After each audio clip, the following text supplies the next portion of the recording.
RetroDaze. Controversy never gets old because there's always a new one to get worked up about. After all, a controversy is really just a prolonged public disagreement, meaning all a product needs to do to become controversial is to be contentious. That is, the product in question has to arouse strong negative feelings in a large group of people who then make their preoccupation known, loudly, publicly, and self-righteously if at all possible. Now, when I think of controversies, I often go back to the big ones of my youth, like the Satanic Panic, or the so-called video nasties, a list of mostly horror movies that were refused certification by the British Board of Film Classification due to their extreme violence, gore, and graphic sex. This type of moral outrage was common in the 70s, 80s, and 90s, with countless examples ranging from Joint Senate Judiciary and Government Affairs Committee hearings regarding video game violence to legislatures banning Marilyn Manson from performing at state-operated venues. Since each of these topics deserves its own video, today we're focusing on single products that created controversies in the 70s, 80s, and 90s.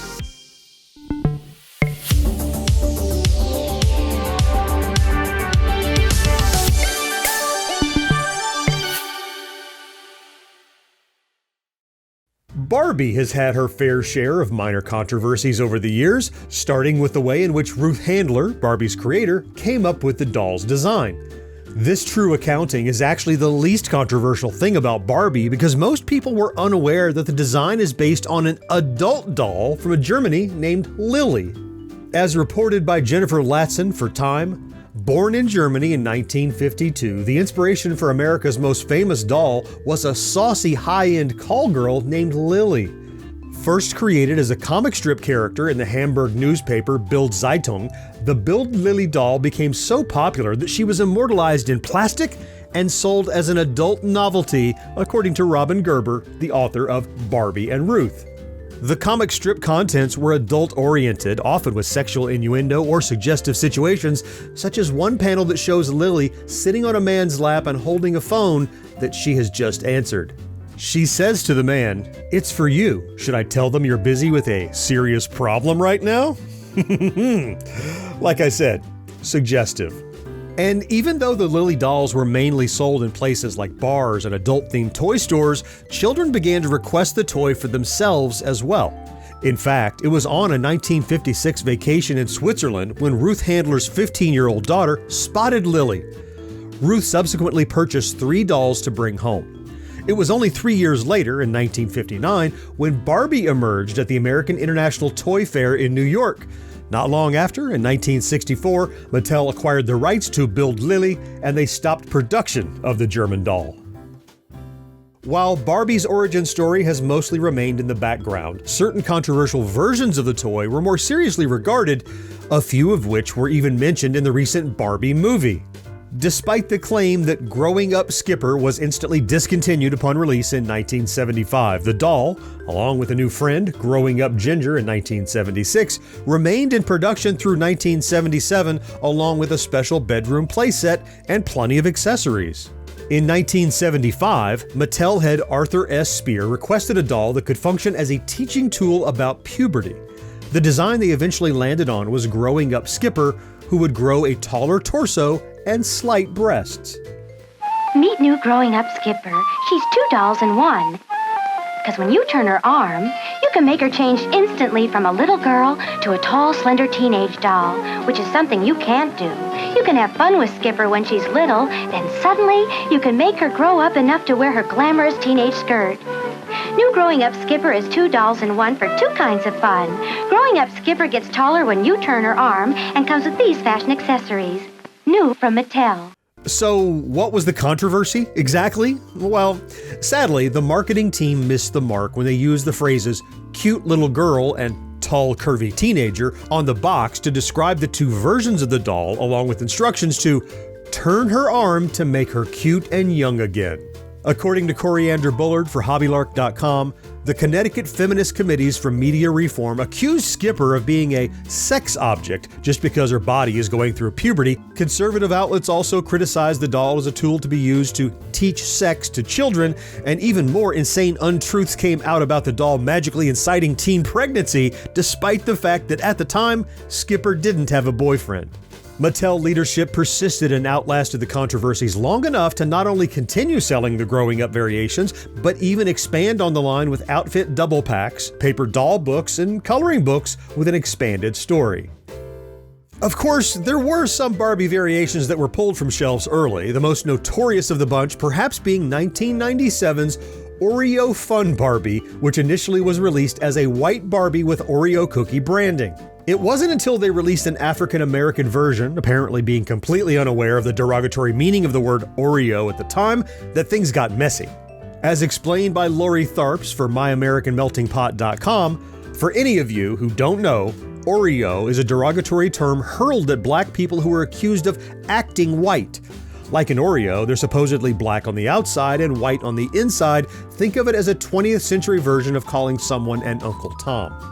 A massive misstep by Mattel, which resulted in the quick discontinuation of the doll. I love to shop, don't you? I can't believe my ears. I can't believe my eyes. Every Teen Talk Barbie is a different surprise. Mine says, Wanna have a pizza party? mine says, You're my best friend. and now she says, Meet me at the mall. cool. What's she gonna say next? Listen. Do you have a crush on anyone? You won't believe your ears or eyes. Teen Talk Barbie, what a surprise! Each Teen Talk Barbie doll says 4 different fun things. Barbie dolls each sold separately.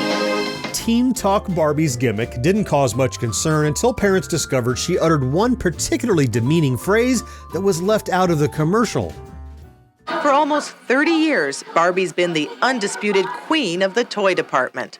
Always popular, hugely profitable. I don't have this one. But this year, Barbie made a blunder and joined the ranks of everyone else who made big marketing mistakes in 1992. Do you like toasted marshmallows? That's the kind of talk we expect from Barbie, innocuous and upbeat. Let's plan a birthday dance. But here's the one-liner that got her into big trouble. Math class is tough. Math class is tough? Mighty discouraging words from a female role model. Well, in my opinion, it's portraying like a negative image on school. Like it looks bad to have someone who's like so famous and all this stuff to say math is tough. Barbie may be talking, but Mattel isn't. Somebody at Mattel clearly made a mistake in letting that go through, and the mistake was an error in judgment and not being on top of the times. Eventually, Mattel did admit the blunder, but rather than recall the doll, they simply offered a replacement doll of another variety for customers who wanted an exchange. Who is it? Troy. Washing my hands. Good, then I can come in.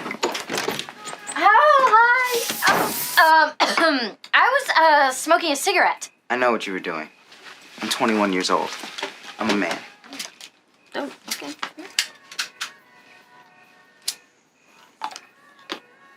Switching gears from Barbie Land, we set our sights on the highly controversial childhood treat, candy cigarettes, which were first produced in the early 1930s to the American market. At the time, smoking wasn't considered a health concern and was famously recommended and even prescribed by some doctors, though the ones in advertisements were always played by actors. Due to the intense marketing push by Big Tobacco to make cigarettes appear to be doctor-approved, the public didn't think much about allowing children to pretend to smoke with candy. Of course, by the 1950s, the tide began to turn for cigarettes, and in response, their candy counterparts. It was during the 50s and 60s when studies reporting the dangers of smoking were released. A 1964 Surgeon General's report even directly criticized candy cigarettes for trying to lure youngsters into the smoking habit, which resulted in tobacco companies stepping away from their blatant marketing of and partnerships with candy cigarette manufacturers. Although studies have been conducted that do show a correlation between kids who ate candy cigarettes and future tobacco use, the truth was the damage was already done and products promoting smoking to youth were banned in many countries. While the United States didn't outright ban these products, eventually most manufacturers began rebranding the products as candy sticks.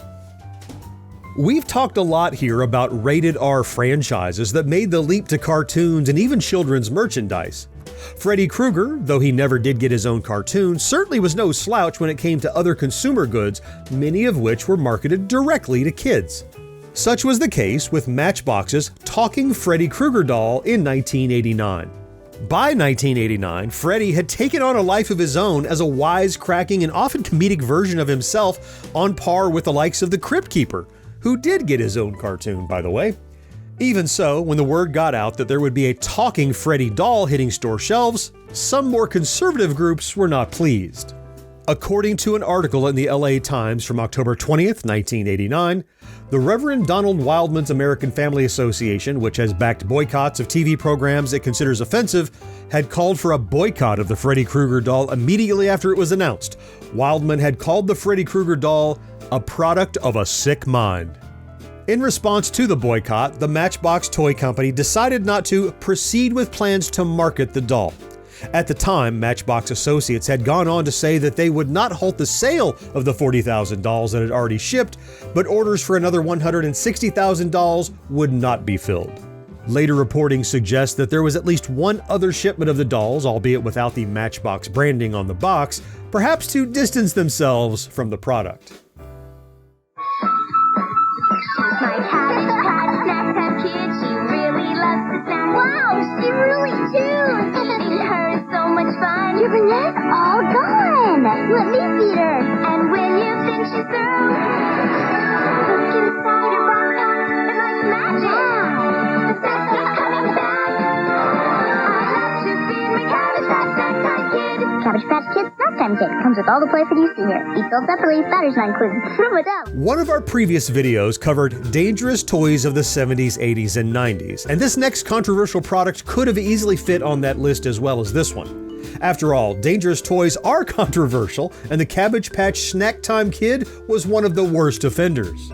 Shortly after the toy's release, some unlucky children discovered the doll's insatiable appetite for hair and fingers. In one of the reported instances, which would eventually result in a lawsuit against Mattel, 9-year-old Jessica Wells woke up screaming when she realized the Cabbage Patch doll she received for Christmas had eaten her hair all the way up to the scalp. And this was not the only time one of the Snack Time dolls went full cannibal. Cabbage Patch dolls, they come with registered names. Maybe one in Griffith, Indiana was named Chucky. The Cabbage Patch Snack Time Kids doll is designed to chew automatically when fed plastic French fries. Well, this particular doll began munching on 7-year-old Sarah Stevens' hair, right up to the scalp. It happened, ironically, at a hair salon. The owner tried to free the little girl from the jaws of her doll. First thing I did was, after I got the battery out, to see if I could, push a button or something, a lever, and pull the hair back through. But as the hair went in, it intertwined into the gear, and then we couldn't get it out. Ooh, ow. The only way to untangle Sarah's hair was to spend an hour taking the doll completely apart. Its maker says there have been no complaints about safety, and Sarah wants another one. According to an attorney, George Najjar, a simple on-off switch could have prevented needless pain and suffering for many of the children injured by the product. Of course, no such switch existed, and so on December 31st, 1996, the Consumer Product Safety Commission, along with Mattel, first issued a safety warning that 700,000 units exhibit a hazard that involves long hair and fingers becoming entangled in the doll's mouth due to its chewing action. The safety warning goes on to say, CPSC and Mattel Inc. are aware of 35 incidents where a child's hair or finger was caught in the mouths of these dolls, and that no serious injuries have been reported. Even so, the official consumer action reported in the release read as follows: CPSC urges consumers to discard the product. For Mattel's part, they would put labels on all the dolls still on store shelves and on all future production, according to CPSC chairperson Ann Brown. The information will warn that long hair and fingers can get caught in the doll's mouth and will tell consumers that the doll's chewing action can be stopped immediately by removing the backpack. The doll will not operate without the backpack in place. More than 1 year later, on January 6, 1997, another report was issued by the CPSC, this time requiring an official recall of the toys, along with an optional $40 refund to consumers who requested it. Mattel, the doll manufacturer, says they have tested the dolls and that they pose no safety threats, but still they are pulling all of the dolls from all store shelves. And they said that anybody that wants their money back can get $40 if they just send the dolls in. Now, this is in response to reports nationwide that children were getting their hair and their fingers caught in the mouth of the Snack Time Cabbage Patch Kid doll. About 50,000 of the dolls were sold nationwide since the fall of 1996, and Connecticut emergency workers were call to the home of 7-year-old Amanda Gomez. They had to cut her hair loose from the doll after the doll began eating it. This was one of about 35 incidents reported across the country. Now, if you would like to return your snack time Cabbage Patch Kid, send the doll to the Mattel Distribution Center. Now, you don't have to send the doll in. This is only voluntarily. And if you do decide to send the doll in, make sure you send your name and your address also so that Mattel can send you a check back. Reporting live in Meriden, I'm Tracy Martinez. Al? All right, maybe that's the end of that story. Thanks, Tracy. Although today's list was a little heavy on Barbie dolls, we hope it was a good primer for the many kinds of controversial items that made it onto store shelves in past decades. The kind of controversy surrounding these items differed depending on the nature of the perceived offense, but opens many doors to other possible videos on the topic. Which brings me to my favorite part of the recording. What controversial products of yesteryear do you remember most? What should we add to our list for a future video? Did you own any of the ones on today's list? I'd love to hear about it down in the comments. And if you enjoy our content, please consider liking this video, subscribing to the channel, and even activating that ubiquitous notification bell, because it really does make a huge difference. Let's meet again next week to celebrate yesteryear, right here on RetroDaze. Clicky clacky.